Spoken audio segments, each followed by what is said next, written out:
আমাৰ অসম গণ পৰিষদ দলৰ মাননীয় সভাপতি অতুল বৰা ডাঙৰীয়া আৰু কাৰ্যকৰী সভাপতি কেশৱ মহন্ত ডাঙৰীয়া এইটো কথা পৰিষ্কাৰ কৰি দিছে আৰু আসন বুজাবুজি কথা বতৰাটো চূড়ান্ত নিশ্চয় তেখেতসকলে কৰিব এটা পৰ্যায়ত আছে আৰু সেইদিনাখন সকলো আপোনালোকে গম পাব। কিন্তু ব্যক্তিগতভাৱে মই দলৰ উপসভাপতি বা মুখপাত্ৰ বুলি নহয়, মোৰ ঘৰ আমাৰ গোলাঘাট জিলা বা দেৰগাঁও বাসিন্দা এগৰাকী অগপ দলৰ পুৰণা কৰ্মী হিচাপে উজনি অসমৰ লোক হিচাপে আমি ভাবোঁ যে ডিব্ৰুগড়, তিনিচুকীয়া, চৰাইদেউ, শিৱসাগৰ, গোলাঘাট, যোৰহাট, মাজুলী, এই শিৱসাগৰ, লখিমপুৰ, ধেমাজি, এই বৃহৎ জিলাসমূহত যোৱাবাৰ আমাৰ কেইজন প্ৰাৰ্থী আছিলে বিধায়ক? আমাৰ 5জন জিকিছে। যোৱাবাৰ 5জন জিকিছে, 7টা কেণ্ডিডেট আছিলে, 7জন।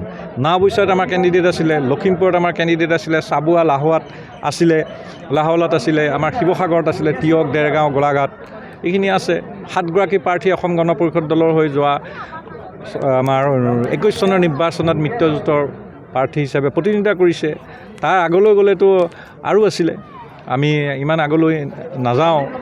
মাহমৰাটো আছিলে, আমাৰ সৰু পথাৰতো আছিলে প্ৰথমবাৰ 16 চনত মিত্ৰজোঁটত, যে আমাৰ 9গৰাকী আছিল প্ৰাৰ্থী। এতিয়া যিবিলাক ধৰক আপোনালোকৰ দৰে আমি শুনি আছোঁ যে 3টা বিধানসভা সমষ্টিৰ প্ৰাৰ্থীৰ কথা বতৰা, আমাৰ বোকাখাট বা শিৱসাগৰ, তিয়কৰ কথা বতৰাবোৰ শুনি থকাৰ পিছত অসম গণ পৰিষদ দলৰ বিভিন্ন জিলা, আঞ্চলিক সমষ্টি সমিতি বা শুভাকাংক্ষী সদস্যসকলৰ মনটো বেয়া যে অবিভক্ত লখিমপুৰ জিলা, ডিব্ৰুগড়, তিনিচুকীয়া বা আমাৰ অবিভক্ত শিৱসাগৰ জিলা, এই অঞ্চলবিলাকত কমেও 3জনেই নেকি 5গৰাকী বিধায়ক আছিলে, 7গৰাকী যোৱাবাৰ প্ৰাৰ্থী আছিলে। অন্ততঃ আধাটো থাকিব লাগিব। আধা থাকিলেহে, যদি মিত্ৰজোঁট আৰু অন্যান্য সৰু সুৰা দল হ'লেও হয়, শক্তি প্ৰদৰ্শন কৰিটোতো নিজে খেলিলেহেঁতেন। কোনো যে শক্তি আমাৰ অগপৰ যে বহুত শক্তি আছে আমি কথাটো কোৱা নাই। মিত্ৰজোঁট হিচাপে আমাৰ ব্ৰিগ ব্ৰাদাৰৰ নিশ্চয় যথেষ্ট শক্তি আছে।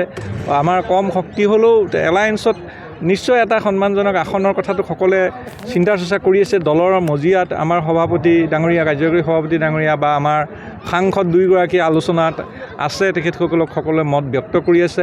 আহি থকা দিনবিলাকত মাননীয় মুখ্যমন্ত্ৰী ডক্টৰ হিমন্ত বিশ্ব শৰ্মা ডাঙৰীয়াৰ নেতৃত্বত তৃতীয়বাৰৰ বাবে অসমত চৰকাৰ গঠনৰ বাবে অগপ দলৰ যি সহযোগিতা নিশ্চয় সকলোৱে আগবঢ়াইছে। এই মুহূৰ্তত আমি কামনা কৰোঁ উজনি অসমত দলৰ সকলো স্তৰৰ সদস্যসকলক ধৰি ৰাখিবৰ কাৰণে দলৰ মাননীয় সভাপতি বা কাৰ্যকৰী সভাপতি আলোচকসকলে মাননীয় মুখ্যমন্ত্ৰী ডাঙৰীয়া বা ৰাজ্যিক বিজেপিৰ লগত কথা বতৰা পাতি কমেও 4-5টা আসনত প্ৰতিদ্বন্দ্বিতা অগপভাৱে কৰিব পৰাকৈ কৰিব লাগে। ধৰক অবিভক্ত লখিমপুৰ, আমাৰ ধেমাজি জিলাত যোৱাবাৰ আমাৰ লখিমপুৰৰ বন্ধুত্বমূলক প্ৰতিদ্বন্দ্বিতা আছিলে, নাওবৈচাত আমাৰ প্ৰাৰ্থী আছিলে, এতিয়া নাই বুলি শুনিছোঁ। নাওবৈচা হ'লেওতো আমাৰ সমষ্টি আছে, তাত আমাৰ কাম কৰি আছে দলৰ কৰ্মীসকলে, তাতো আমাৰ NDA প্ৰাৰ্থী হিচাপে অগৰ পৰা প্ৰতিনিধিত্ব কৰাৰ সুযোগ আছে। তিনিচুকীয়া, ডিব্ৰুগড়, লাহোৱাল, চাবুৱা বা এনেকুৱা চিটত পোনাকণ বৰুৱা ডাঙৰীয়া আছিলেই। আৰু দেৰগাঁও সমষ্টিৰ কথাটো একো ক'বই নালাগে। নিজেও মই প্ৰাৰ্থিত্ব দৌৰত নাই। দেৰগাঁও সমষ্টিটো নিশ্চয় অগপ কৰ্মীসকলে বা শুভাকাংক্ষী লোককে অগপৰ যোগেদি NDAত প্ৰতিদ্বন্দ্বিতা কৰা বিচাৰিব।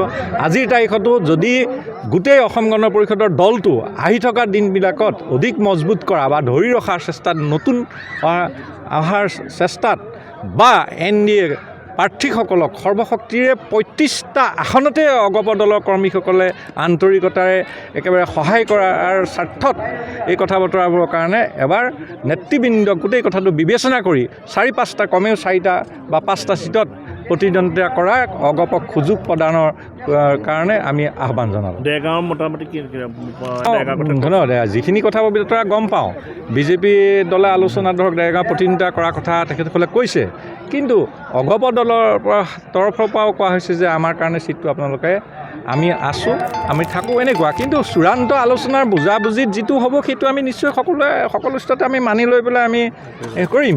কিন্তু দেৰগাঁও বা এইটো কথা নহয় যে উজনি অসমত কেৱল এইটো মোৰ স্পষ্ট কথা, ব্যক্তিগত হওক বা দলৰ যি ধৰণৰ, মই শিক্ষক কেন্দ্ৰীয় কমিটি বুলি কোৱা নাই, বিভিন্ন লোকে আমাৰ লগত যোগাযোগ কৰিছে, বিভিন্ন জিলা, বিভিন্ন আমাৰ গোলাঘাট জিলাৰ কথা বতৰা আছে, গোলাঘাটৰ সকলো আমি কথা বতৰা আছে আমাৰ সকলোৱে, বা আমাৰ যোৰহাট বা তিনিচুকীয়া, ডিব্ৰুগড়, সকলো লখিমপুৰ, ধেমাজি আমাৰ লগত যি যোগাযোগ কৰে, সকলোতে কৰোঁ যে আমাৰ যি এতিয়া প্ৰস্তাৱিত আমি শুনা কথা আহে, হয়তো বেছিও হ'ব পাৰে, এইটো এনেও ওলাব পাৰে কথাটো, যে 3টা আসনৰ কথা যিটো কথা কৈ আছে এইটো নহয়। 4-5টা কথা নহ'লে বৰ সুখজনক প্ৰতিদ্বন্দ্বিতাটোত নিৰ্বাচনৰ অংশগ্ৰহণৰ কথাটোত নহ'ব নোৱাৰ সম্ভাৱনা আছে। যিহেতু এবাৰ 3টাত নহয়, যি পৰিস্থিতিয়ে চম্ভালা হওক 12-13 দিনতে সকলো চম্ভালি জয়ী হোৱাৰ ব্যৱস্থা কৰিব।